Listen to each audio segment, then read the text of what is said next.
সকাল সকাল চলে আসলাম শাপলা তুলতে। তো কেমন আছো তোমরা সবাই? আজকে আমরা হাঁটতে বেরিয়েছিলাম। তো হাঁটার মধ্যেই রেলের এদিক দিয়ে আমাদের বাড়ির একটা ছোট্ট পুকুর পড়ে আমাদের কাকুর। তো এই পুকুরের এক কোনায় দেখো খুব সুন্দর শাপলা ফুল ফুটে আছে। পুকুরের চারিদিক দিয়েও আছে কিন্তু এই কোনাটাই খুব বেশি। তো ভাবলাম আজকে কিছু শাপলা ফুলও নেব, তো তোমাদেরকেও দেখাবো। খুব সুন্দর পুকুরের পরিবেশটা, একদম পরিষ্কার স্বচ্ছ পানি।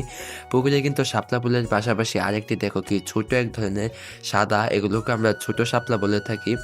এই তো এরকম ছোট শাপলাও আছে। আর আমি যে বলছিলাম দেখো, এই যে দেখো পুকুরের ধার দিয়েও কিন্তু অনেক সুন্দর সুন্দর শাপলা ফুটে আছে। তো ওরা দুইজন, তো ওদের দুইজনকে আমি নিয়ে এসেছিলাম, ওরা দুইজন কিন্তু খুব মজা করছে। আর কাছের শাপলা থেকে কিন্তু দূরের শাপলাগুলো একটু বেশি সুন্দর আর বড় হয়, তো সেই কারণে দূরের শাপলাটা আমি নেমে নেমে আনলাম। তো আমার দেখা দেখি দেখো ওরাও আনছে।